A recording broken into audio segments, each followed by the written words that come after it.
दोस्तों जब भी कोई आपराधिक घटना घटित होती है तो उसकी प्रथम सूचना थाने में दी जाती है। लेकिन जब कोई भी व्यक्ति किसी भी संज्ञेय अपराध के घटित होने की सूचना थाने में देने जाता है तो पुलिस वाले ना तो उस व्यक्ति को ढंग से सुनते हैं और ना ही उस व्यक्ति की एफआईआर रजिस्टर करते हैं।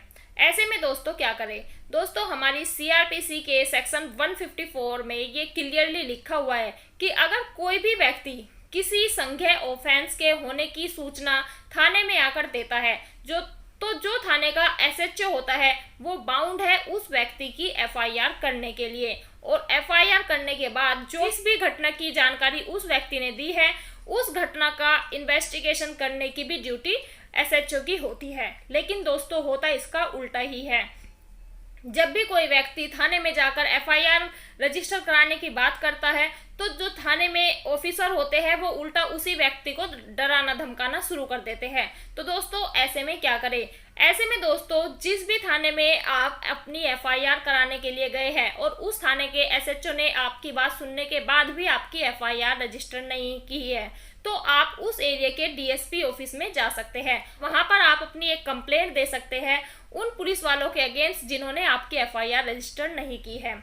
अगर दोस्तों डीएसपी साहब को कंप्लेंट करने के बाद आपकी एफआईआर होती है तो बहुत ही अच्छी बात है, लेकिन अगर वहां से भी कुछ नहीं होता है तो उसके लिए आप कोर्ट में जा सकते हैं। दोस्तों सीआरपीसी के सेक्शन 156(3) के अकॉर्डिंग आप मजिस्ट्रेट को अपनी कंप्लेंट दे सकते हैं और बात सुनने के बाद अगर मजिस्ट्रेट को ये लगता है कि जो भी घटना की जानकारी आप दे रहे हैं वो जेन्युइन है तो वहीं से कोर्ट पुलिस वालों को डायरेक्शन देती है कि आपकी एफआईआर रजिस्टर की जाए और उस एफआईआर को रजिस्टर करने के बाद उस पर इन्वेस्टिगेशन भी की जाए। तो दोस्तों ऐसे आप अपनी एफआईआर रजिस्टर करा सकते हैं। दोस्तों इसी के संदर्भ में सन 2013 में ललिता कुमारी versus state of Uttar Pradesh में सुप्रीम कोर्ट ने जजमेंट दी थी जिसमें उन्होंने ये कहा था कि अगर कोई भी व्यक्ति पूरे भारत में किसी भी थाने में जाकर किसी भी कॉग्निजेबल ऑफेंस के होने की घटना बताता है तो उस व्यक्ति की एफआईआर रजिस्टर की जाएगी और साथ ही उस एफआईआर पर इन्वेस्टिगेशन भी की जाएगी। लेकिन दोस्तों सुप्रीम कोर्ट ने कुछ मामलों में रिस्ट्रिक्शंस लगाई है, जैसे कि अगर कोई मैट्रिमोनियल मामला थाने में जाता है यानी कि जिसमें जो पति पत्नी से रिलेटेड मामले होते हैं उनमें एकदम से एफआईआर नहीं की जाएगी। दूसरे नंबर पर अगर कोई कंप्लेंट किसी डॉक्टर के अगेंस्ट आती है तो वहां पर भी तुरंत कंप्लेंट नहीं की जाएगी।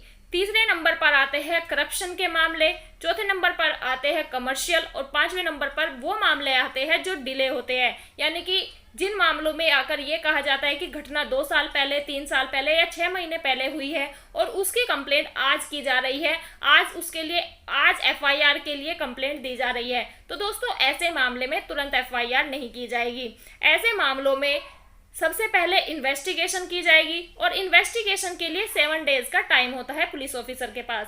7 दिन तक पुलिस ऑफिसर उस मामले की इन्वेस्टिगेशन करेंगे। इन्वेस्टिगेशन करने के बाद अगर पुलिस वालों को ये लगेगा कि इस मामले में एफआईआर बनती है तो पुलिस वाले एफआईआर करेंगे। लेकिन अगर पुलिस वालों को ये लगेगा कि इस मामले में कोई भी एफआईआर के फैक्ट्स नहीं है और ये झूठा मामला है तो वहीं से उस मामले को खारिज भी कर दिया जाएगा। तो दोस्तों ये कुछ गाइडलाइन है जो सुप्रीम कोर्ट ने सन 2013 में दी थी। आई होप आपको ये जानकारी अच्छी लगी होगी। Thank you.